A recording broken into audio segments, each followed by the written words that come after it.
Oof, I was muted. Good afternoon. Hope everybody's doing well. Let me go ahead and turn this down a little bit. We're gonna cover some charts and go through and kind of see what we can see. Let's see if we can get into some trades here. Let's drop this down just a little bit. All right, that's good. Awesome. Sorry if you guys see me veering off. It's because I'm trying to look at chat, trying to look at everything that I got going on the side while I'm trying to get all this set up. All right, awesome. So let's go ahead and move into the charts and see what's going on. All right.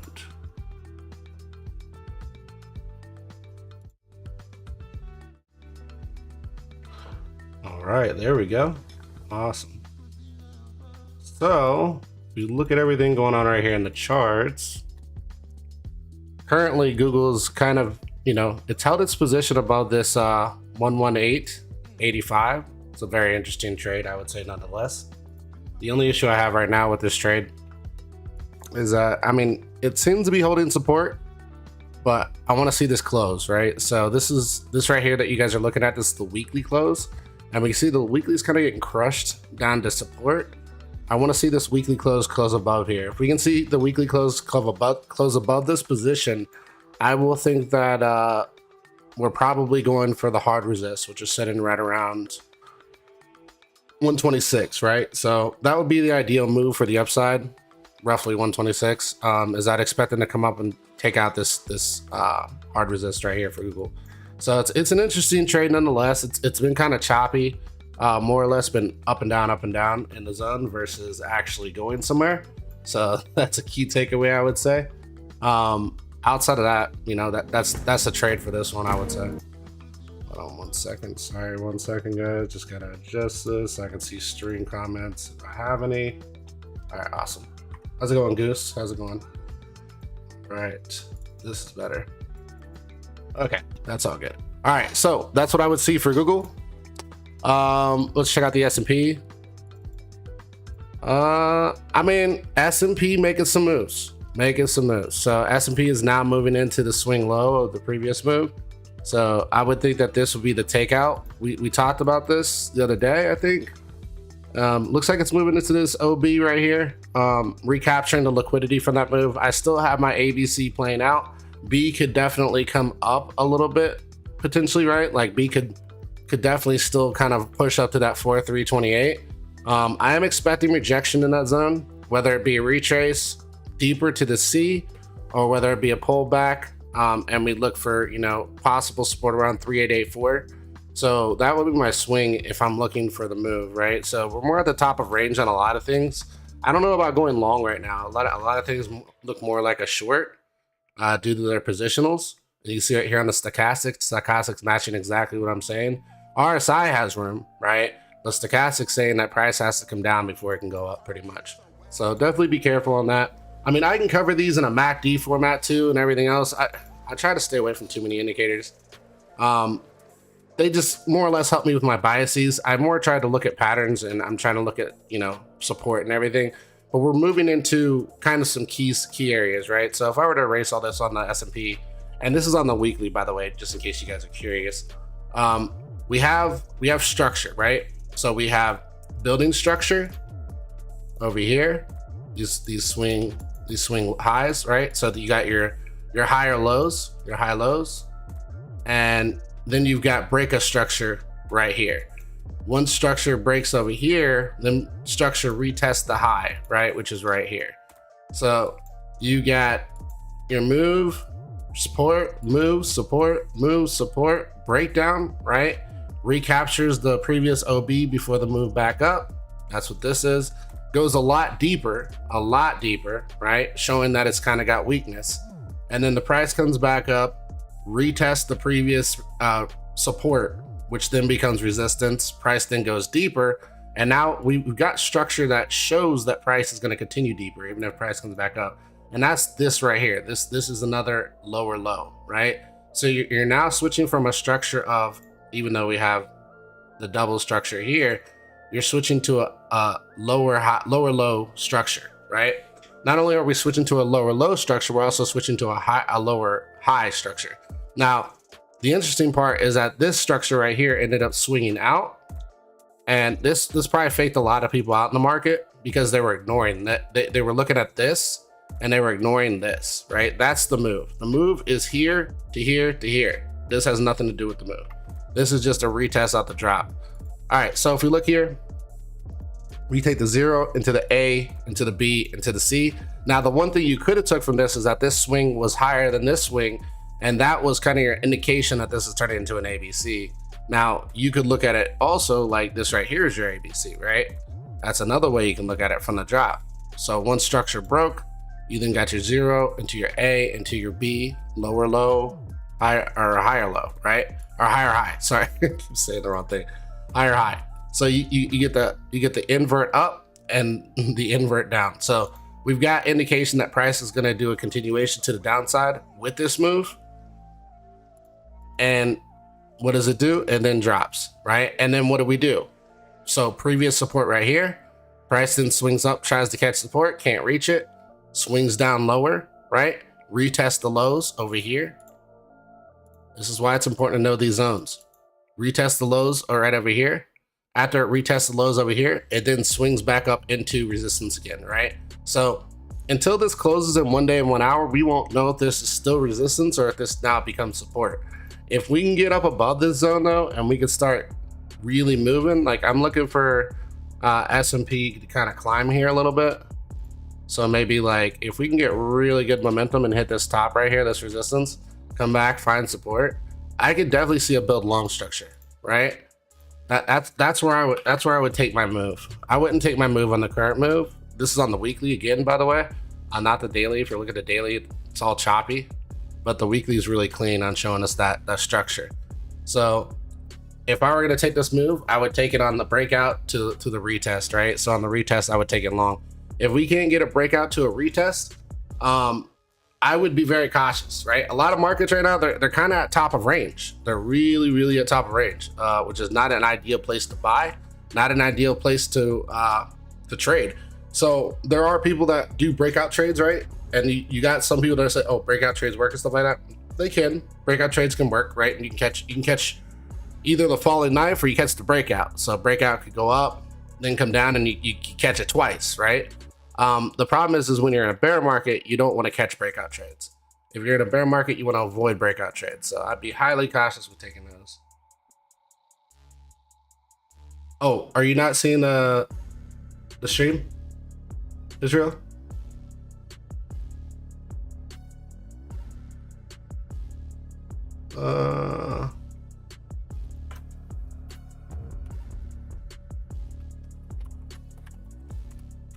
Sorry, hold on a second.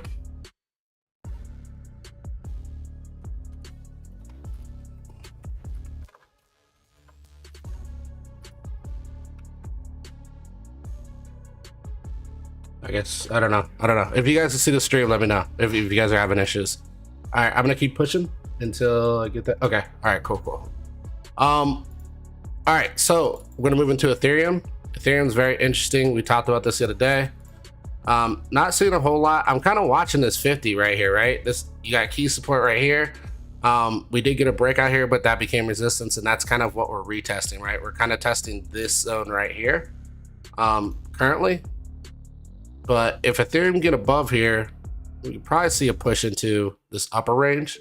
I'd like to see, for my own security, I'd like to see Ethereum get up to here and then come back and retest and then make its move. That would make me more confident on the build. And we're getting these smaller build structures on the upper end because there's a lot of resistance in these zones. So they are building liquidity. I mean, Ethereum could, there's potential they could try and retest these positions over here. But if you look over here, this drop that was resistance or price bounce back up, that was pretty much the swing low over here, like the wick swing low over here, right? So if you look at the structure here, they pretty much matched price. Now over here, they've already matched price, right, in here, and they've already gone beyond that. So that for me is pretty good for price action on a daily, but at the same time, we're kind of at top of range again, right? RSI is the top of range, stochastic's top of range. I don't know if people are like heavily pushing this, but to me, this is a crowded trade. Again, you're good. You're good. Yeah. So if I were you guys, like, I would avoid a crowded trade, right? Ethereum right now is a heavily crowded trade. There's so much liquidity being pushed in. There's so many people pushing some kind of narrative. Again, we've discussed this before. If you were to all-time high again, you're looking at a 2x. There's plenty of better picks than that. So people trying to push you into something for a 2x potential, with, a possible 2x loss if price really comes down, I don't think that's a smart trade. But structure is building good. It's building long for Ethereum, but I would avoid this trade. There's not much liquidity upside for it. It's already recaptured most of it. If you were trying to catch it, you had the triple bottom move down here, right in this zone, just like Bitcoin, really. You almost had a quad if you look at it. Look, you got 1, 2, 3, 4 tests. The thing is with this one is I'm not liking also the structure here. So Bitcoin did build long, right? I still am not liking this scammy move right here, right? I call this a scammy move because we got a lower low, right? When you get a lower low, the intention is for a bounce, right? But it usually ends up resulting in a dead cat bounce. So the bounce was intended, I think, here, but at the same time, it's like, why it's still pumping, right? But I also want to show you guys, we talked about this also in yesterday's live. If you look here, and this is why you can't get faked out by these pumps. Look at the progression right there. It's 134% from the bounce. If you look over here at Ethereum right now, that's 138% for the bounce, right? There's just a lot more FOMO over here than there was over here. But in that same instance, right, once they got it to the top, if you were buying the top here, you could see significant losses from that. So I'd be really cautious right now with Ethereum. I don't think that, this is a good buy at all. I just giving you guys the numbers, showing you guys where price is.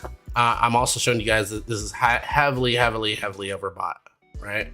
Right now. So it went from being super oversold into heavily overbought. And you're probably like, well, what do you mean by heavily overbought? The trade pretty much, all came in at once. And anytime the trade for Ethereum comes in at once, Ethereum starts to get wrecked. So I would be cautious again with this. When you also have to think about money more in like a compounding aspect, right? So the higher price goes, the more money it takes to push price. So if we put those two numbers together, at $2,000, it may take 10 billion. At $3,000, it may take 40 billion. Like it's a compounding factor to where it takes more and more money to push the boulder up the hill. That's essentially what you're doing here. You're pushing the boulder up a hill. Whereas like if you've got less liquidity, it takes less money to push the boulder up the hill. So you're pushing pebbles, right? Makes it much easier. I'm not saying to go and buy like altcoins like with 10 million cap and stuff like that, but I think mid caps are a great option if you're looking for liquidity. BTCD still dropping, right? Losing dominance against Ethereum. Really interesting. Really interesting. It's already lost support, retested support, and I think this is the failure right here. So I think BTCD is going to come all the way back down to here, which means that BTC is going to be not really moving until I think probably. So I think right now we're cycle trading. That's just the reality of it. I think right now we're cycle trading. So I think we're getting a little altcoin pump in the middle of this drop, and just like I showed you with Ethereum in 2018, we got that 50% pump. Or 134% pump, and then we ended up dropping again. So I think we're getting that altcoin pump. BTC is falling back, and then we're going to see BTC, make a move, I think, relatively soon, probably the next month or two. And alts are going to get wrecked. So alts are kind of leading the charge, but I think BTC will end up taking over at some point. That's why when people are sitting there laughing, like people act like it's some kind of game, like you got to, Ethereum's got to beat BTC, BTC's got to beat Ethereum. It's not a game. The game is money. It's not about, BTC or Ethereum or any of that stuff. It's about, where's the money? Chase the money. All right. So if you look here, I'm looking for a pop on Bitcoin. This line right here, I'm looking for, a potential pop all the way back up to here. There's a good possibility we'll end up seeing that from price, is for price to retest the lows here. Just like kind of like Ethereum did, but I don't think Bitcoin will end up breaking out of the zone. I think Bitcoin will still end up trapped.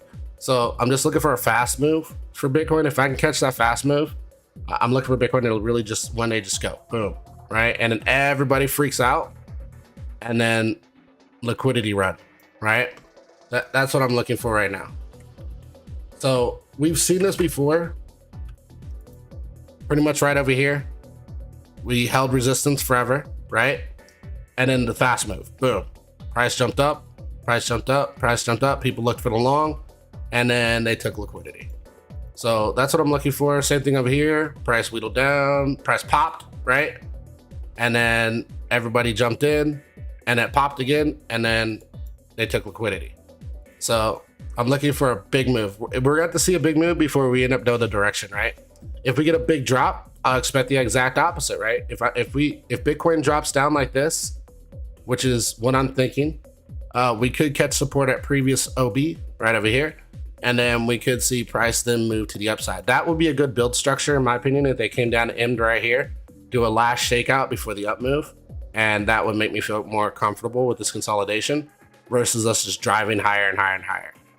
So we started out kind of like in this directional right there. So we got the move high, and then we started just escalating that, right? So we've kind of like ramped up the price action.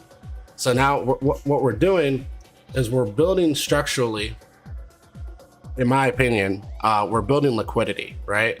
Whenever you're building liquidity if we were in a bull run, AKA the halving, this would be a lot different of a conversation, right? We wouldn't be sitting here like, oh yeah, this thing, it's gonna get wrecked at some point. If we were in a bull run, we would be sitting here and we'd be like, oh, okay, we're looking for another huge move again. We're in a bull run, but we're not. We're in a deflationary environment where the Fed is pressuring rates and trying to bring inflation down, which is going to end up, strengthening the dollar again. Now the dollar did fall back, so we'll discuss that too. And I do think there might be a move based on the dollar's movement. All right, come back over to Cardano, still holding that bearish wedge, but I'm looking again for the move down, the pop, into the liquidation right back down again. So that's what I'm looking for ADA. I'm looking for ADA to break out to the upside. At some point, I think 75 cents is fair, right? You're probably like, where are you getting 75 cents from? Again, this is just key support and resistances, guys. Look right here. You got a really good support and resistance right there. I think that's where Cardano will head to. There's a possibility Cardano might even outpace ETH, right? And come up here. It's just Cardano's a slow mover and it's a last mover, right? So we could see Cardano move out over here all the way up to this 76 cents range. And Cardano could potentially even come all the way up to the $1 range if we get that pop, right? It needs a really good pop. I'm just wondering when Cardano will start leading the charge on that, because Cardano is building structurally long in this location right here, right? I wouldn't sleep on it. Right? I do think Cardano gets wrecked, but I think it comes later for Cardano. So definitely pay attention to that. Yeah, I'll drop on a KDA. We talked about KDA yesterday too. KDA looks really, really good. I think KDA is getting ready to pop out too. Looking at the structure here for Matic, again, I still think it's overbought, right? Man, this is a hard one. RSI is pulling down, strength's pulling back. Price is continuing to pressure the upside. It could be a breakout move. Could be. I don't want to be too bearish on it. So it's either going to be a breakout or a breakdown. So expectations, they have a lot of pressure in here for Matic. There's a lot of building pressure, and I'll show you the building pressure in a second. Okay, there's that. So we had the build long, right? And then we had the build short. This was showing you, the build short was showing you that price was going to reverse, right? Whenever the market maker builds short, the market maker is looking to go up. So there was indication that this was going to happen. And we also got this move right here. Do you guys see this? We have bullish divergence, right? And you're probably like, what is bullish divergence? Do you see how strength builds to the upside? But the weaker point was the higher position. The higher point was the lower position. That's called bullish divergence. So then from that bullish divergence, if you'd have caught that bullish divergence, this triple bottom right here, right? You could have caught this upside for Matic. And this is without knowing the Disney move, right? Yeah. We'll get into AVAX too. So I got I'll put it on my list. So I got, let's see, KDA and AVAX. Okay, KDA and AVAX. Yeah, I'll run through those in just a second. So again, we've got decreasing volume on the Fu Manchu, which to me is telling me that price is, you know, kind of dwindling down. One thing I like to take a look at to kind of curb my biases is money flow, right? So just so you guys know, this indicator right here, if you guys want to utilize it, again, I don't promote indicators for you guys to use them in a way that to make your trading decisions, but they can help you curb biases, right? So this is your Fu Manchu, I believe Cipher B, right? And this is a free indicator you can get right here on TradingView. All right, so if you look here, you got red money flow, right? Red money flow, see the red outline? Red money flow, red money flow. So red money flow is indicating that price itself is getting wrecked. Now, when you could tell where money flow is going to reverse is when you start looking just like you would in a chart, right? You start getting these money flows that are setting in the same zone, right? Or you start getting these money flows that are starting to move to the upside. So even though this is a red money flow, do you see how we got the double bottom on the money flow and then we get the increase on the money flow? So this is a negative money flow, but that negativity is going out. See that right there? That negativity is going out. So you got that negativity going out. You've also got an indicator right here at the bottom. See this green dot and this green dot? You got the same move right here, look. So you got less selling pressure on the coin. So because we have less selling pressure with Fu Manchu, that's indicating that price is looking to probably reversal, right? And what does price do? Well, price gets less up here and gets less down here. Then you get the reversal, right? And then price then reverses to the upside, and now we've got all this move, right? So if you'd have captured this, really paid attention, caught the short here at the bottom, you'd have been in a good position. Hold on one second. All right, so with that being said, that would be your Fu Manchu. Again, so this one's a hard one to call because really in reality, man, this one's a really hard one to call. I'd like to call bullish, right? I'd like to call bullish. We got a build-in pressure right there, even though we had the build-in pressure to the downside, right? So if that happens, RSI will break out to the upside and we could see Matic break through this resistance, right? That's a hard one because let's see here. Yeah, actually this is a continuation pattern on the RSI. I think I'm right on that. So like a continuation pattern is typically price comes into a zone, right? Consolidates in a direction and then comes back out to the upside, right? So that it would just basically play the side and then break back out, continuation, right? So I'm pretty sure this is a continuation pattern the way it looks. That's crazy, man. We got the breakout here. We got the continuing pressure here, right? And even if we got to break down, and I'll show you what that'll look like. Even if we got to break down, I would anticipate your bounce would occur at the previous OB, right? So if price did come back down, I would think it would be a shakeout into a breakout, right? So price would then break down, catch the shakeout, and then move into the breakout. So Matic for me is man, I just don't like crowded trades. I'm not gonna lie, but price action doesn't lie. Like I'm seeing everything in here as far as what's going on with the bullish divergence and everything. Like everything looks, it's a good setup. It's a good setup. We're also hovering and hanging on to the 50 here. We're now kind of getting tight, right? That tight zone, we're underneath, but we're tight. So it looks like we might be looking for another pop here. But Matic, if it pops, you know, kind of the same thing I'm looking for Bitcoin and stuff. Looking for resistance, probably right in here. That's the most logical zone for me. I know there's better resistances and supports like here and stuff like that. But like if you look at activity in the zone, this would be kind of like your point of control, right? So they could move all the way to this point of control, which would push you into like 124, 124-ish. So from here, like that would be what, like a 20% gain, something like that. All right, so that's what I'm seeing for Matic.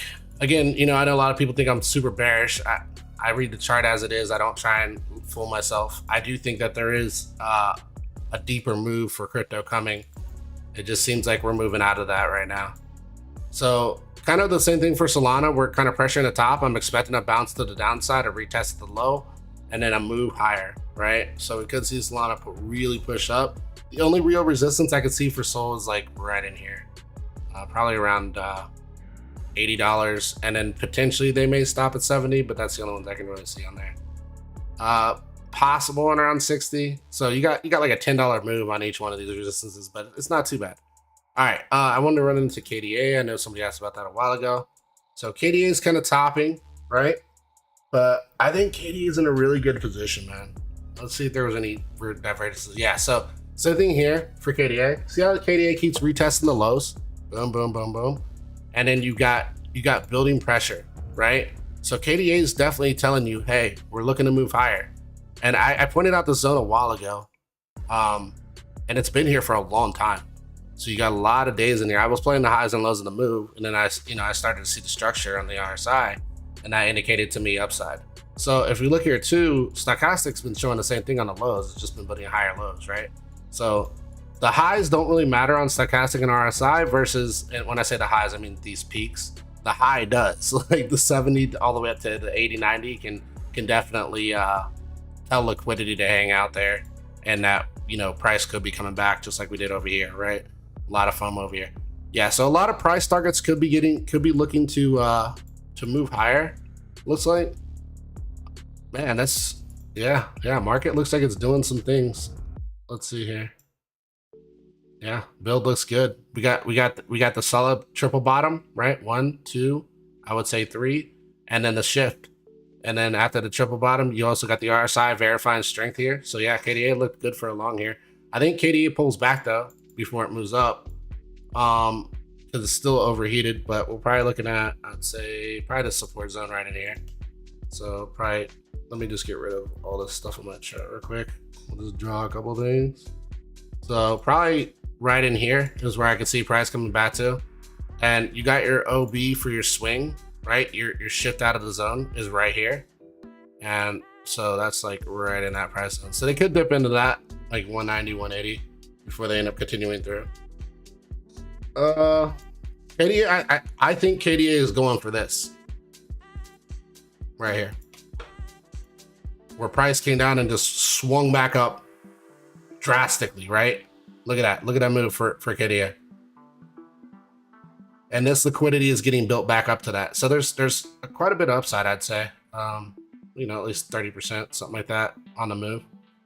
So most of the move has already been grabbed to the upside. But yeah, I just, whenever you're trading these, just make sure you watch your OBs. These start getting broken, you're gonna go deeper, right?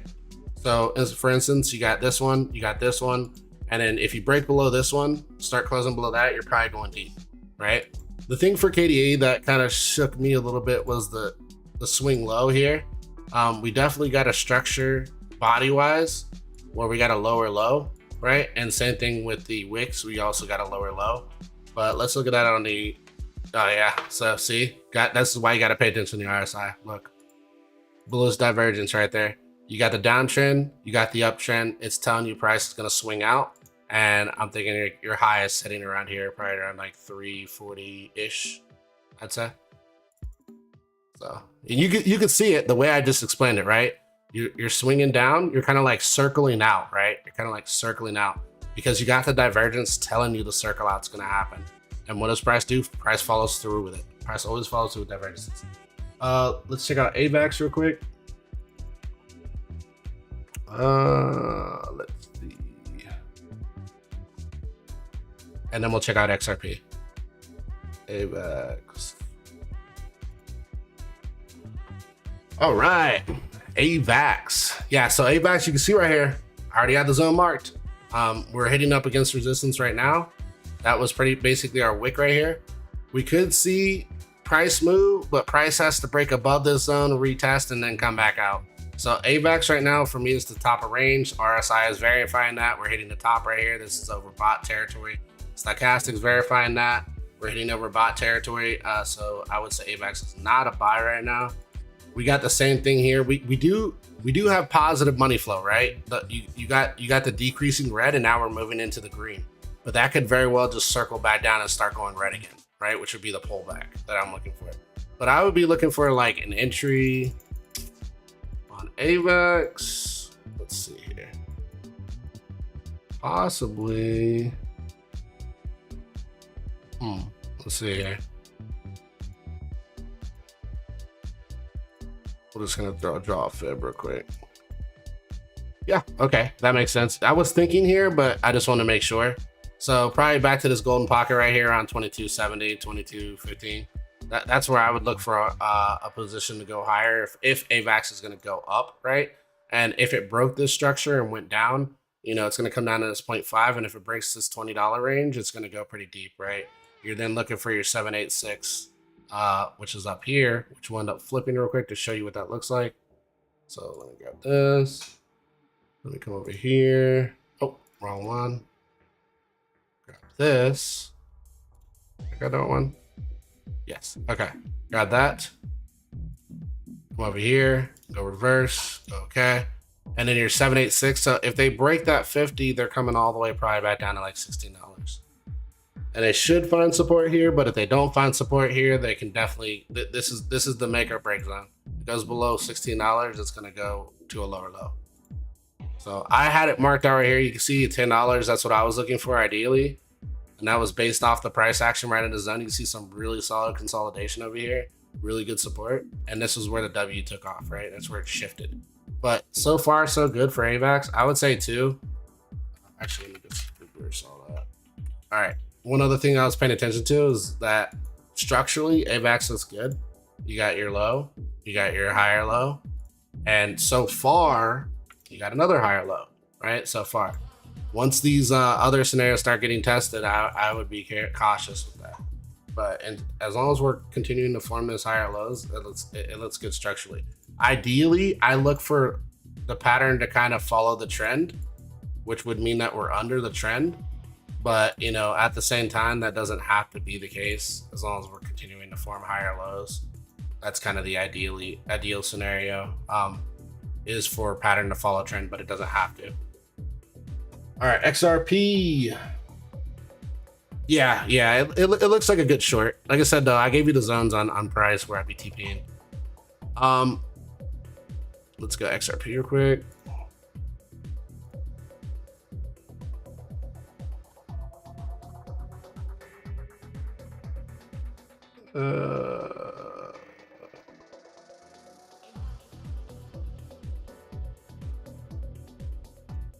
I mean, XRP, same thing. Looks similar to AVAX. You got your low right here, right? And now you got your higher low here, as long as it remains a higher low. So you got price action kind of moving off of those extreme lows. Now, keep in mind, I won't lie, like, I know a lot of people hate on XRP, but like this is a buy. Like here at the 20 cents range. Like, XRP was trapped there for a long time. All right.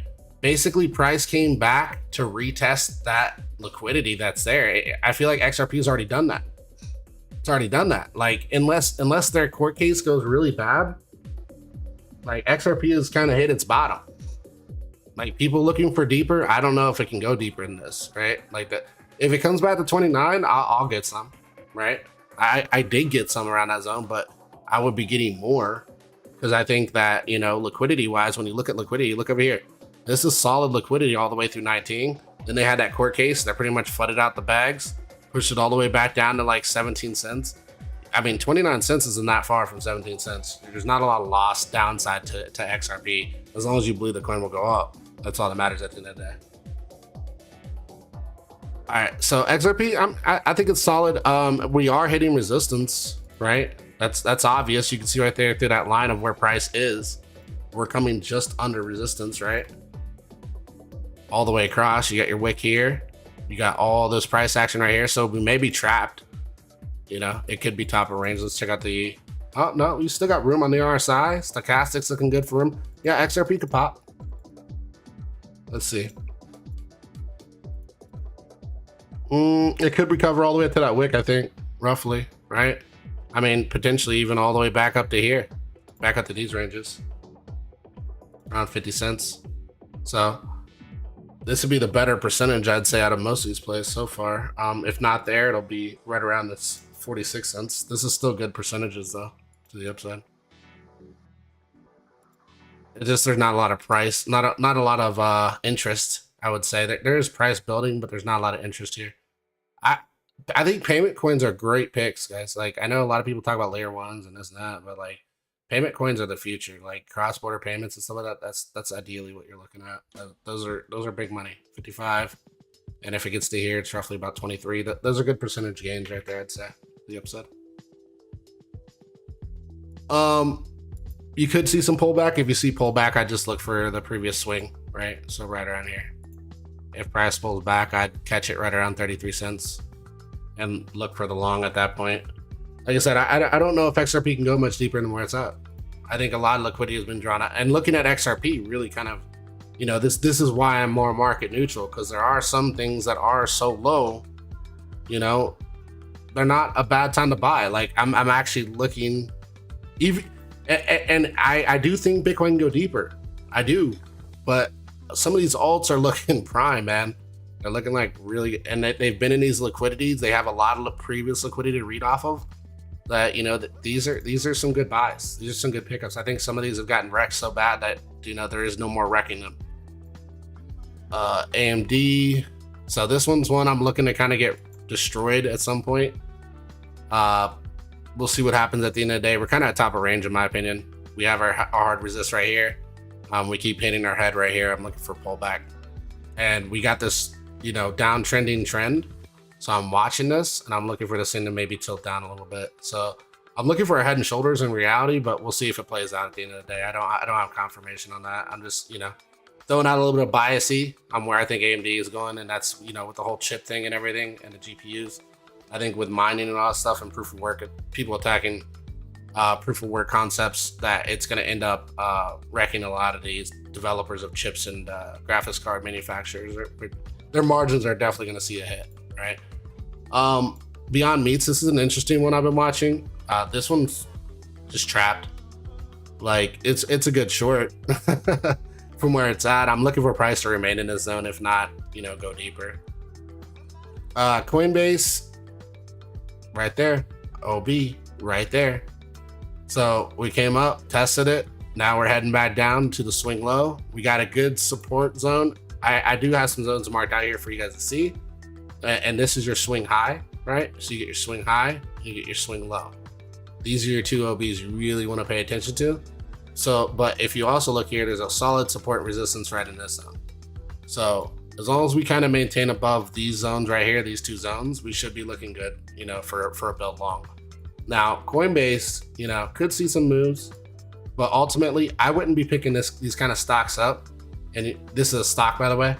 And the only reason I wouldn't be picking these kind of stocks up is because, I don't feel crypto is going to come out of its rut until the halving. So if it's not going to come out of its rut until the halving, there's no point in really picking up a company like Coinbase, because it's not really going to see exponential gains.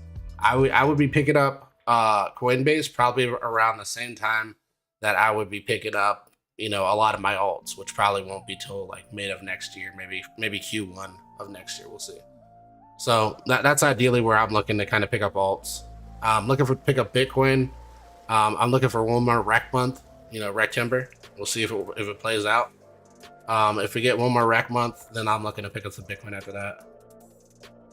I do have some, like I've been DCAing the lows, but like, you know, when I take my positions in margins as we drop. So I can't buy anymore unless we drop again. All right, so talked about BTC, talked about XRP, talk about Crow. Crow's still stuck. Crow could break out of this. We'll see structurally, right? It looks like it's trying to pressure the highs. It does have room on the RSI. Stochastic's building short.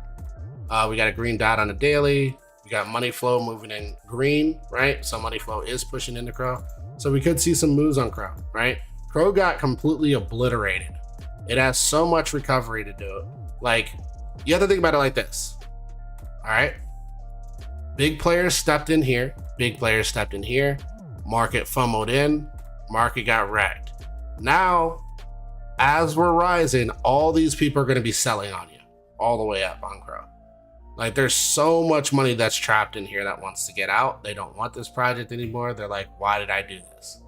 And in reality, they're going to continue to sell as price climbs. Crow for me is a, I don't know if I'd want it, you know? So be careful with that one, definitely. Yeah, I can cover DOT real quick.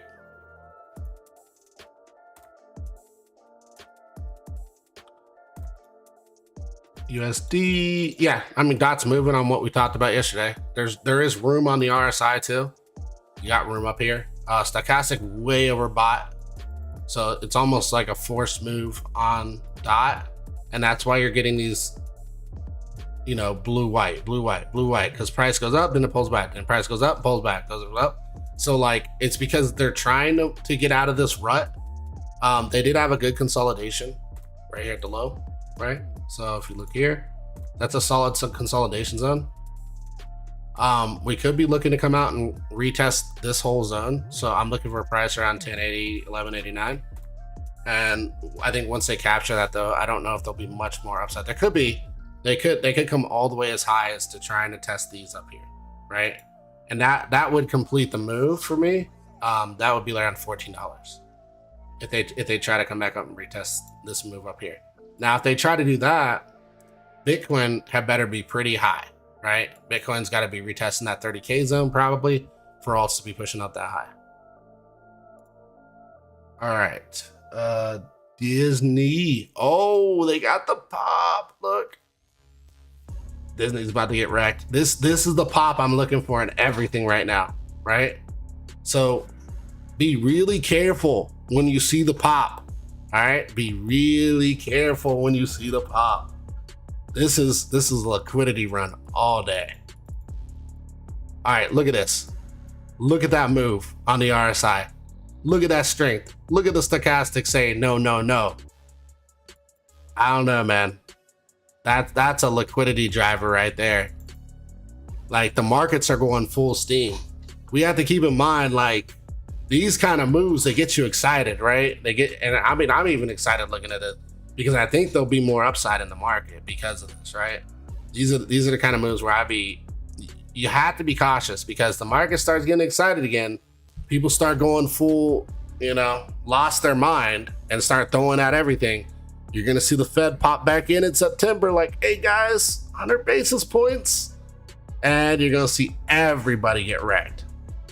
So be really, really cautious with this. They could start pricing in a big hike anytime soon if markets keep moving like this.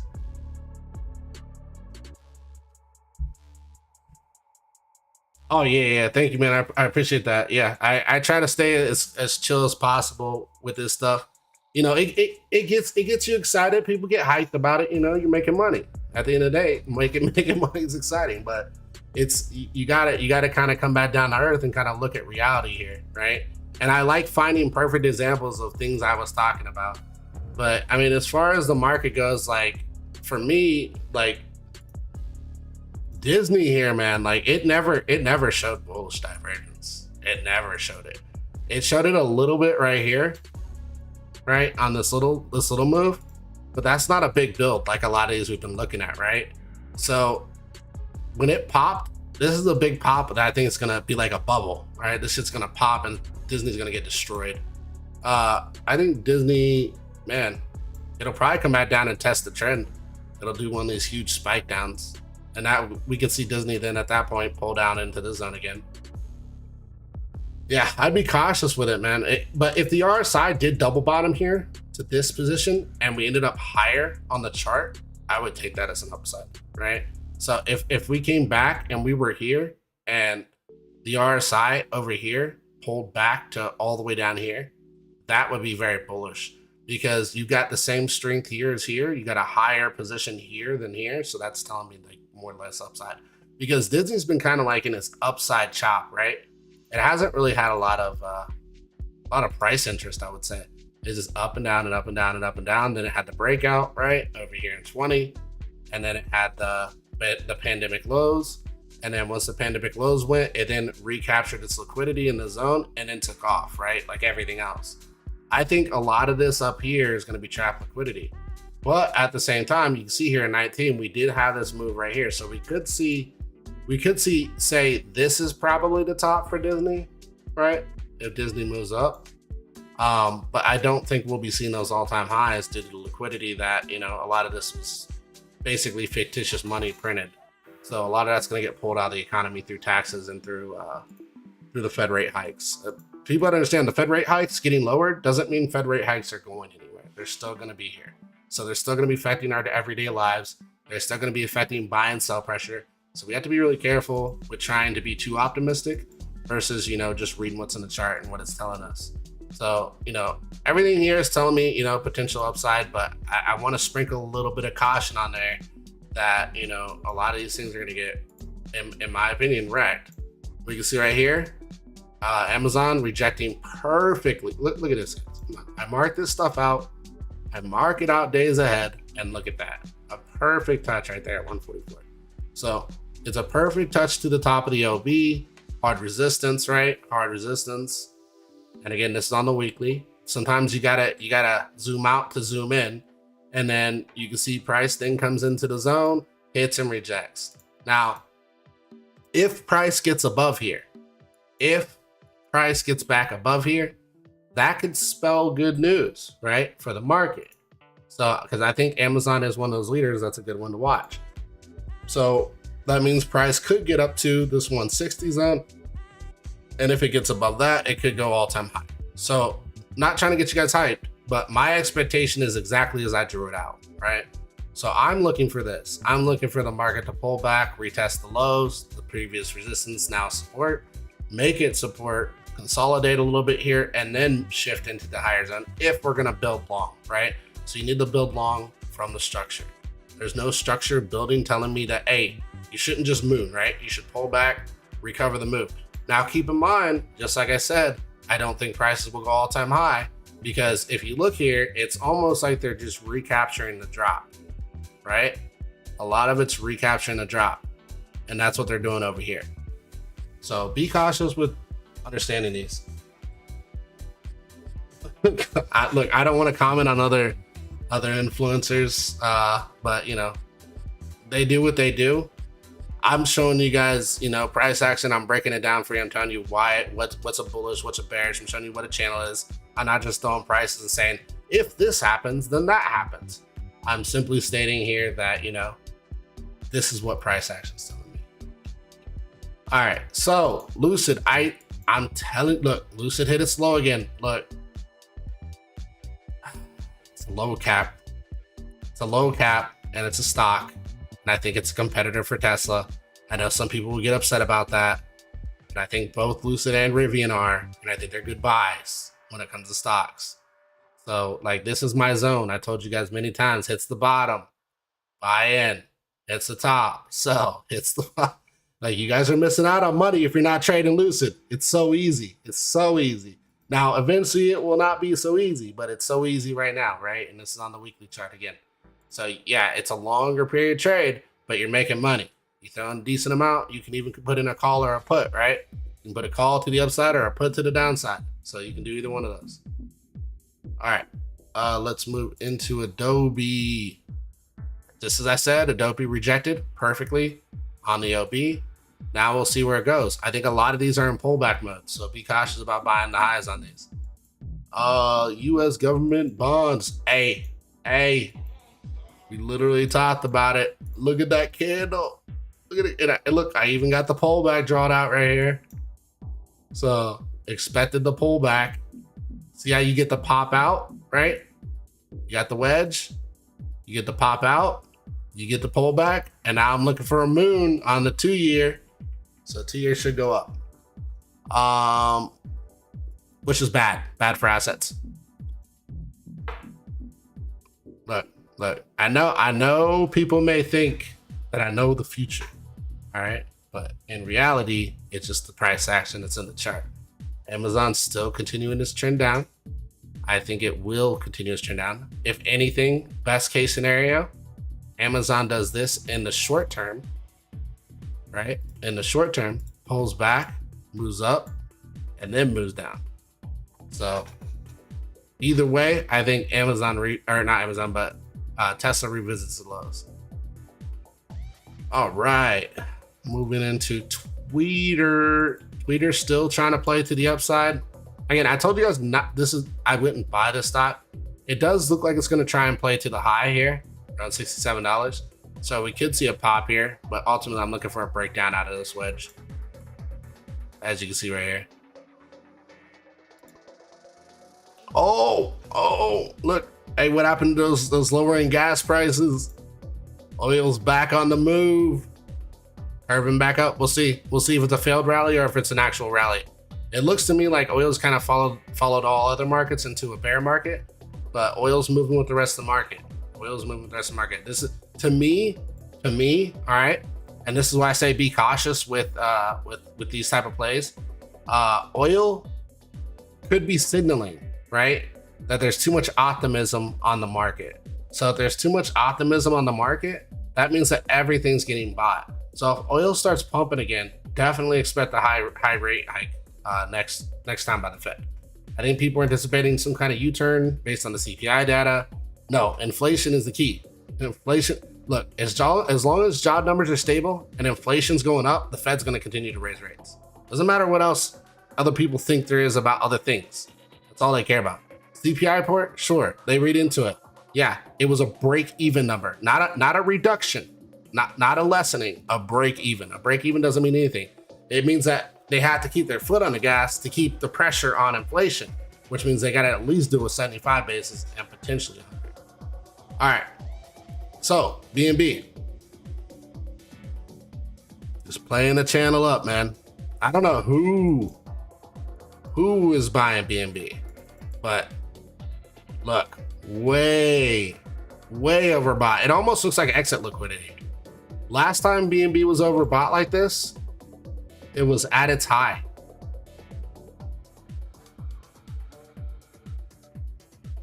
I mean, all the info's there, right?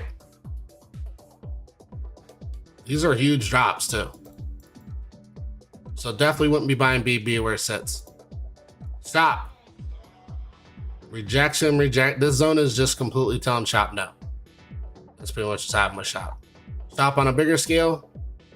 I think it's a good company, right? Stock company. Ultimately, I would have bought down here, which I did buy a lot down here, but and as it went high, I just resell the tops. But I would wait for it to come back down before I touch this again. Shop, potential lower lows, but we'll see. We'll see. It seems to be holding. Netflix hit my zone right here perfectly. I'm looking for a Netflix rejection or somewhere in this area, right? It can go up a little more, but I'm looking for a rejection in this zone. And I'm looking for Netflix to come all the way down to $87.75 based off of previous price action. A similar move it did to right over here, where price came down, dropped, pumped up really hard, and then finished down lower, right? So that's what I'm looking for, that same move over here based on the previous price action for Netflix. Now, if you want to be extra cautious and make sure you catch the move, you can even play the top of zone, which will put you right in here around that $129 zone. All right, Dixie. Still nothing negative about Dixie. I will show you. You got your low double bottom. You got your higher low. You got your higher low. You got your higher low. And now price is pulling back. And really, you do have a high low here. I would like price to stay above this 103 zone, which means we're probably coming back to this and then take off, right? And if the dollar takes off on that 103, that's where everything tanks for a second time, and that'll be a deeper move for the market. So definitely keep your eyes on the Dixie. We can see right here, Chinese yuan, US dollar. It looks like they may be coming back for this support right here. So watch that, about 0.2, right? So you could technically maybe put it in the zone. Currently it's floating on this price action right here to swing high, right? So I do think that they'll probably retest these lower positions. They might hold this. They might hold this because there's some consolidation over here. This is kind of their takeoff. So they could hold this, right? I would still kind of expect a wick down for at least this point too. So you do have some downside for this. You could see a slight bounce for right now, but then I'll pull back. Let's see what else we got here. I think that's everything. S&P. Yeah. All right. Do you guys have any questions or anything? Let's see. Ether, shorting BNB. Could you look at Flux? Sure. Let me throw up Flux real quick. Give me 1 second. Hey, I know somebody asked about CLV. See? Consistent rejection right in that zone. That was the other day and last night on our other chat.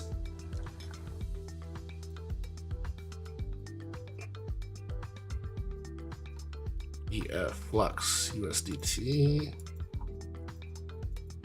Yeah, I like Flux because I like KDA and they kind of work hand in hand. They do have like some kind of partnership too. Let's see. And I like them because of their price action. Just FYI.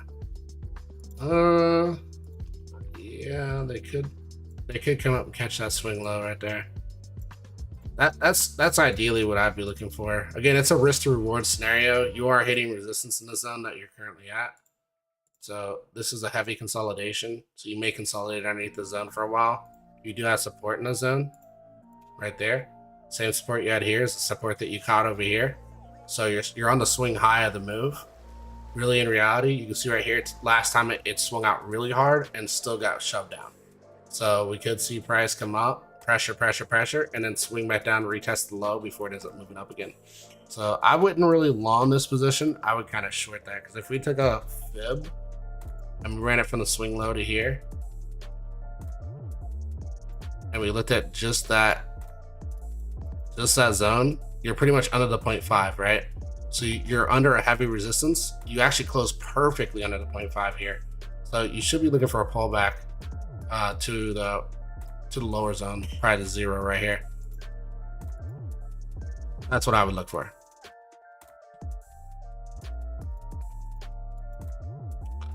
Let's see. Yeah, when the RSI and stochastic are in opposite spots, that can be signaling that you haven't reached the top yet, right? So, or a bottom. So if RSI is up here and stochastic's on the floor, for that time frame, that would basically be signaling that you're still going to go up, even though you're way overbought. It could be signaling that you're still going to go up, and vice versa. If the RSI is down here and stochastic's at top of range, that means that this bottoming may not be stopping yet. You may still be going lower. So that's what I would go with. Oh, thanks, Goose. Yeah, it's pretty, like, you can look right here, friends. See these blue spikes are way up here, and they're telling you, price is probably looking to go lower. And you see right here, the RSI is kind of like on that 50, and then what do you get? You get the shove down because you're overbought by stochastic standpoint, and you continue pushing lower, right? So you get the lower move. Even though here it looks like you're breaking out, right? So you need the stochastic to stay in line with the RSI if you want good price action, which is basically what's happening right now. They're kind of reading in line, the stochastic and RSI. And so whenever they're reading in line, you know that you're at the top or you know that you're at the bottom. And if they're not reading in line, then you have to kind of read between the two and figure out which one is telling you the correct decision here. Typically, I go out the stochastic as the correct one, and the RSI just telling me that, am I buying the top of range or am I buying the bottom of range? That's what I use the RSI for. So am I buying the top or am I buying the bottom? Stochastic just tells me, is there a lot of selling pressure or is there a lot of buying pressure, aka we're at the bottom. So oversold, overbought, I think is better read on this stochastic, and then the RSI is better for kind of judging what part of the range you're on. Yeah, for sure. And I think that's one that, like, not a lot of people understand, right? A lot of people say, I use this and I use that, but they're not able to explain the difference between the two and how they can use them correlating. That's typically how I use them. And I think it works out really well if you look at it in that aspect. So again, I don't necessarily promote indicators, but I would definitely, say use them to curb biases if you want, but don't use them as the say all be all. Sounds too logical. I hope so. Yeah, I try to explain it in the best sense that I can. It's really hard for a lot of people to be able to, because you got to think of it like this. If somebody's able to explain it to you, then they understand it. If somebody isn't able to explain it to you, then maybe they're able to use it, but they don't understand it, right? So if you look at it like that, in those cases, I would just, that's how I would judge the people that I'm paying attention to, right? Not saying I'm the best person to pay attention to either. There's a lot of good TA guys out there. I'm just telling you guys, like, that's how I would judge them. I'd be like, can you explain that? And then if they can explain the difference, then I'll be like, okay, that logically makes sense, based on what that indicator does. But also at the same time, if you're asking them that question, you gotta understand what the purpose of the indicator is too, right? So if you don't understand the purpose of it, they may give you a logical answer, but it may not sound logical because you don't understand the indicator itself. So it's kind of a two-sided coin. So if you ever come to somebody and ask them those questions, make sure that you understand the purpose of it. But if you don't understand the purpose, that they can explain the individual one, and then explain how they correlate, then that's good too, right? Which is basically what I did with the strength and the stochastic. KNC, sure. Let's check out KNC real quick.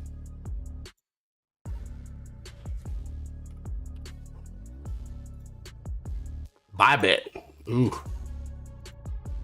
Really? I mean, this doesn't look bad. Not gonna lie. Looks good. I like the consolidation. Right? You got solid consolidation in the zone. This is ideally what I'd be looking for. It looks like you got above the consolidation. This is very similar to KDA. Ideally, I would say it's not bad. Let's check out the RSI. RSI is in a good position, sitting on the 50. Looks like it has good upside. We can see a pop, right? This one looks like a good position for maybe a spot long or something. A spot long, just so you guys know too, is basically where you just buy the token and sell it wherever it moves, versus trying to leverage, which can get you wrecked if you don't understand TA. I definitely would promote a spot long over a leverage position. So you could be looking at a spot long and a move all the way back up to recapture liquidity up here. Looks like it kind of ran up a mountain, fell off a cliff, flew in the air, then fell back down again, and now it's building back. Right. This is really good structure because you got kind of like what you like to call levels, right? So you got your level here. You're building to another level up here, probably, right, where you're hitting resistance. And then you're probably building up to another level here. And as long as you stay in this structure of building levels, this is a much healthier build than, these type of moves where it just goes. So this is more like a FOMO move. And then this is an exit move, which looks like somebody exited heavily. Almost looks like a rug, to be honest with you. And then you got liquidity now bouncing kind of in a similar double bottom right here, right? So you got the double bottom right here. And then once you get the double bottom, liquidity starts building long, right? So overall, I mean, it looks good.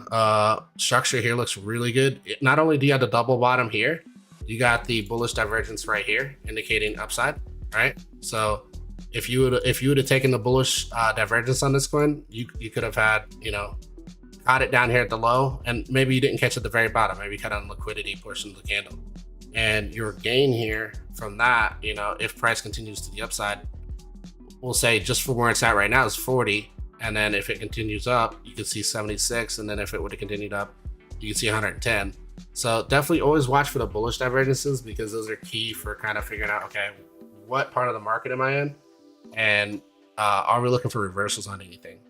So this one looks good. I like it. Structurally, stochastic's kind of reaching the same direction. Stochastic is building lower highs, but also building higher lows. So we could be looking for a pop, or we could be looking for a drop into a pop, right? For the RSI, I'd like to see ideally a drop, which will probably be price retesting the support right here on 150 into a pop, right? And that could give you a lot of room to move up. The RSI is not by any means overstretched. It's kind of in that neutral zone for buying and selling. Tesla. Yeah, so I am still expecting price to come down on Tesla. We did build structurally lower highs, so we are matching the widening wedge here. And you can see it right here too. Look, see how you got the higher highs? So volatility wise, I would like to see Tesla push up, which would be Tesla pushing up to the top of the range for the swing, right? And hit this top right here at probably around $1,000, and then getting a heavy rejection around $1,000. bringing us right back down to this support right in here. It's 557. And then a swing out of the zone from there. That's ideally what I'd like to see. I know I drew this out, like people probably thinking I'm calling for $200 Tesla, but in reality, you know, I'd like to see it swing around 500 out of the zone, because this right here, this building short structure in a broadening wedge is a breakout move, right? So Tesla ideally is looking to break out. I think what Tesla will do is Tesla will test the lows of the oversold position. And if Tesla, look, if Tesla, of all the stocks out there, if Tesla tests the lows, you guys should be looking to take position. That's not financial advice. I'm not trying to tell you what to do with your money, but I am just telling you, like, this would be the deal of the century if Tesla hits these lows, man. Like, it'll be so oversold at that point that, you know, people are going to FOMO and push this thing way up. Would I take profit when it went up? Of course, because I think it would break all-time high if that would happen. Yeah, I did cover Lucid. I think Lucid's still a buy, right? So we're hitting these lows again real quick. We're just consolidating in the zone. We haven't really come out of the zone yet, so it is a good one to play the highs and the lows on though. Ideally, Lucid has been kind of you know, in that bullish divergence. So I am expecting a pop on Lucid here. You can see right here, price is building, right? Let me jot that down a little bit. It might be more like a double bottom here, right? So we got actually declining price here, and then price builds here, right? So this pop right here, and then we get the drop. See how the strength here is higher, right? So this strength is much higher than where it was when it popped over here. So these are almost equal candles. Yeah, there's a little bit of wick, but body-wise, these are almost equal candles. And you're basically building a long structure. Not only are you building a long structure here, you're just now getting above the SMA on the RSI, which means that Lucid could take off at any moment and just go, right? It might come back and down and retest the SMA and just take off, because it had a really good structural support right here. And I'd be looking for, I'm looking for a long position on Lucid, to be honest with you. It's been so oversold. And if you catch the right one on this, like look at Lucid when it got these good pops, right? Like, Lucid does this. It consolidates and then it goes. And if you look at the percentage gain here, like, we'll just go from right here. We won't even go from like the super low. You get 184% on the move. If you put a call in on a move like that, man, you would make so much money. Like, you could turn $1,000 to $100,000 on a call like that. So that's a good play, risk to reward wise. I think a lot of these, yeah, they also are too. I want to point this out, because I want to give you both sides of the scenario here. I don't want to get you overly bullish. We had a build long with a low, a higher low, right? And we continue to build the structure into the move. And then we break structure over here. That's where structure broke, right? You can see it right here. See the gap right here? That shows you that structure broke. And then once structure broke, structure just continued to fall. And then what we ended up doing here is we ended up breaking structure here, coming down, right? Retesting the resistance here, and then coming back down, and we actually went lower. So we did catch a lower low here. So I would say that structure can pop, but we could end up just breaking down lower again, right? So the FOMO could feed in, and then the FOMO could feed back out. So this is the reason this one's so volatile as a stock is because it's a low cap stock. So it's going to get these big moves into these big drops, and it's going to consolidate. But I think long term, if you're looking to hold Lucid, I think 5 to 10 years, your money will mature really nicely in a stock like this.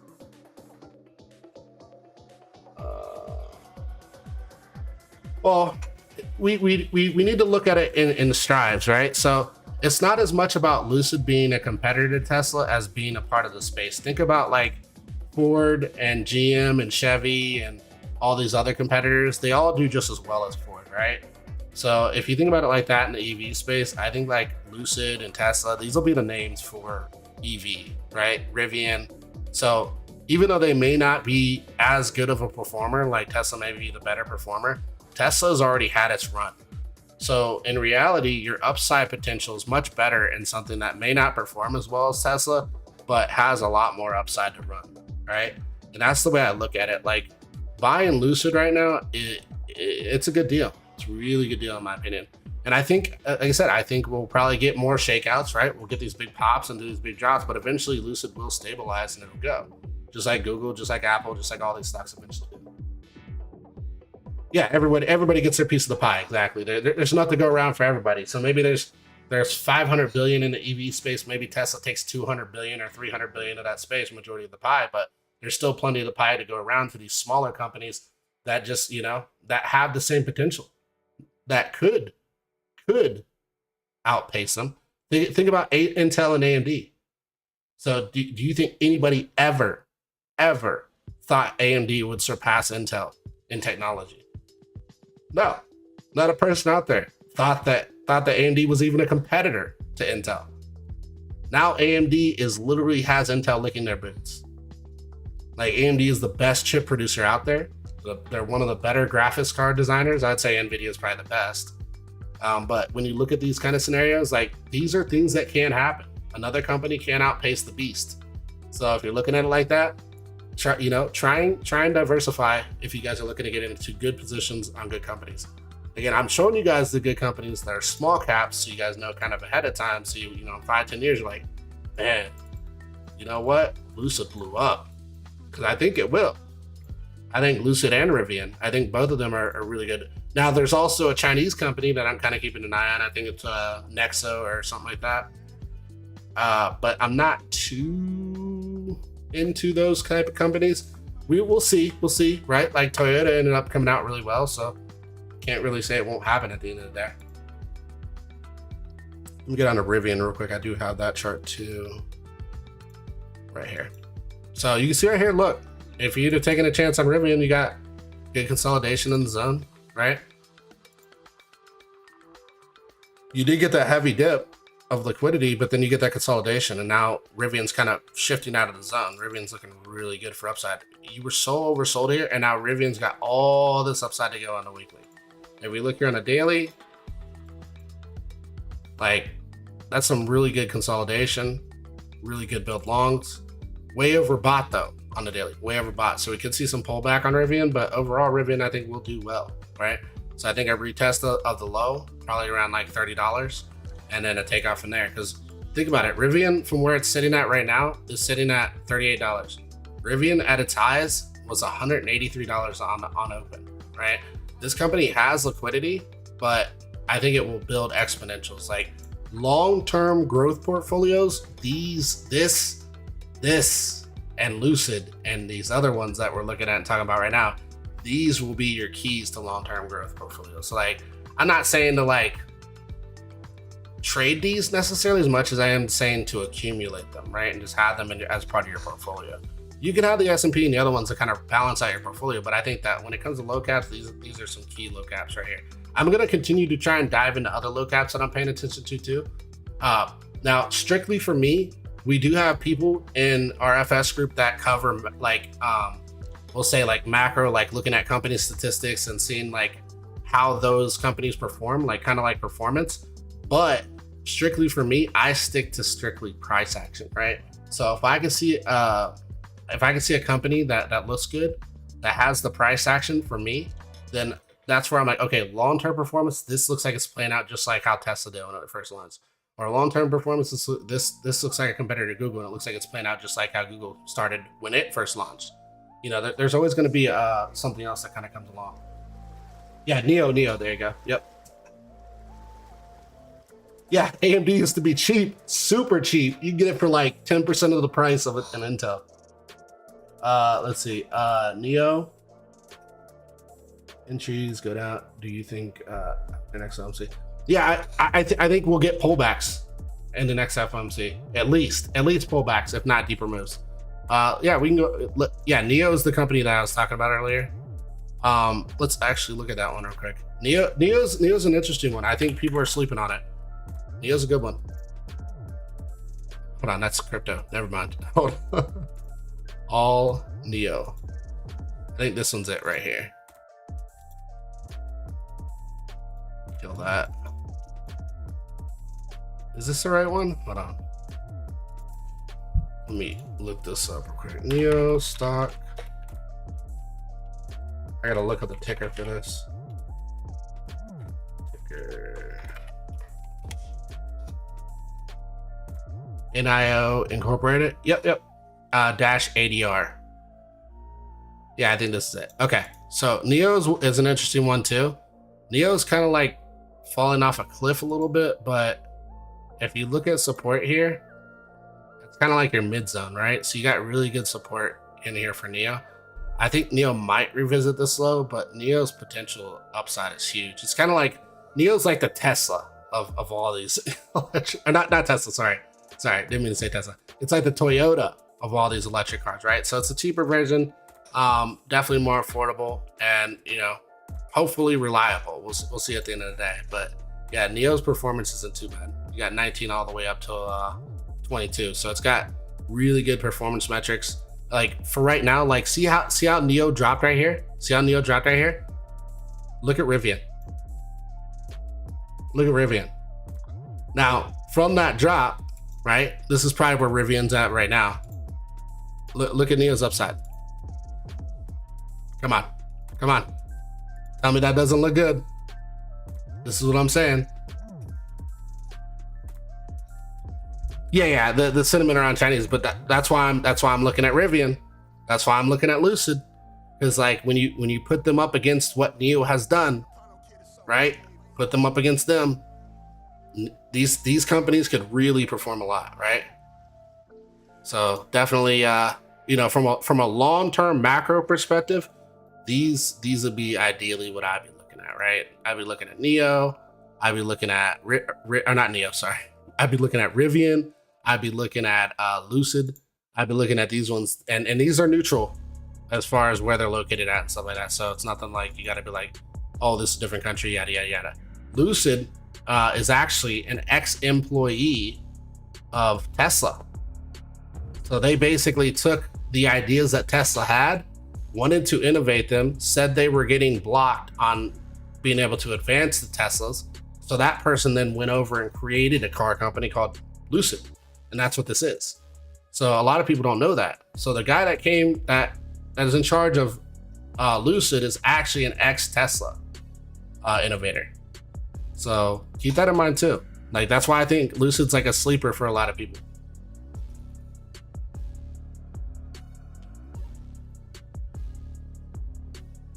Yeah, so Lucid, I will tell you this, okay? So Lucid and Tesla are like Porsche, right? So these are the high-end electric cars. So they won't get affected by any type of bills and stuff like that. High-end electric cars are bought by the rich. They're not bought by your average consumer. Like I think the average price for a Lucid, I think is roughly like 100K or something like that, 100K plus. Let me look it up real quick. Price, and they custom build these too. Lucid cars. 2023. Yeah, so if you look here, look. $90,000, and that's before taxes and everything else. So you're looking at 100K plus for this car. Your average consumer is not going to buy this car. They're not going to be able to afford it. So these are kind of like this is like your Porsche GT and all these other ones right here. You got the Audi right here, Genesis. See how they're all kind of in a similar price range. Tesla Model S, Porsche Taycan. You got the Porsche Cross. You got the Lucid, Audi, and then Genesis. So here's your prices. See that? 90,000 is for the base. That's the base model. 110,000 for the touring. 156,000 for the Grand Touring. And if you want their best one, you're looking at 200K. That's a Lamborghini or Ferrari. All right, that's insane. But they are making sales. So keep that in mind too. Like the car is not bad. It's a really good car. It's got a good launch, good suspension, interior, all that stuff like that. So definitely a good brand. But ultimately, it's not average consumer level, which is what a lot of these electric car companies are looking to achieve, because mass production at the end of the day is what you want to be if you want to really create good generating revenue, right? But mass production also brings issues, right? You get issues in production of transmissions, motors, so on and so forth, and it becomes harder to maintain that quality when you're doing mass production. That's why a lot of companies have moved away from mass production and moved more towards, hey, we'll just sell, 5,000 cars a year for $200,000. It still brings them the same margins as me selling 100,000 cars a year at $20,000, $30,000. So when you're looking at it from those perspectives, that's kind of how some of these places take an approach. Installing the doors. Yeah. What would it good entry for Lucid? Oh, I think Lucid's already at that entry. Just like we just talked about. Again, I'm not trying to get you guys overly hyped about it. So, but I think it's already in that consolidation zone, right? If we look there, like it's kind of towards the bottom end of that zone now. Like you could buy, like if you wanted to wait, you're only waiting on like $1 difference, couple dollar difference. So I think the upside potential for Lucid's really good. I think Rivian looks almost identical to how Neo started out. Falls off a cliff and then starts moving. Falls off a cliff and then just starts moving, right? Now this took 19, 20, 21. They did this in 3 years, all right? 3 years. They got all this percentage from that move. Look at that. 4,408% in 3 years. That's really good returns. And really, I think Rivian's kind of in that position to potentially do that if they can keep up with Lucid and Tesla, right? So not a bad automotive maker, I would say, but I'm not, not trying to get you guys hyped on EV or any particular sector. Just, I'm just looking at the numbers, looking at the moves and stuff like that. And I think a lot of these are good positions for buys. Okay, we're looking good. All right. I guess, do you guys have anything else that you wanted to see, or are we good for the day?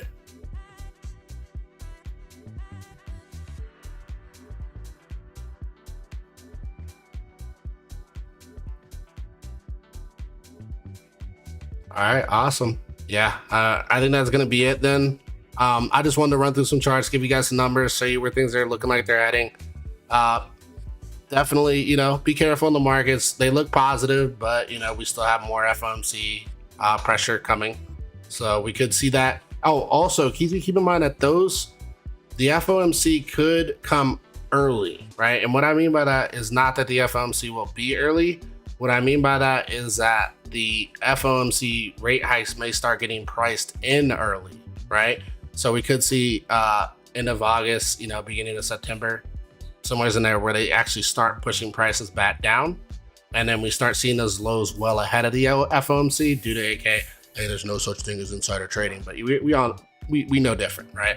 That's why price moves the way it moves. So just be careful with that. Outside of that, kind of talked about it. Lots of good picks here. Be careful in the markets. Until next time, I'll see you later.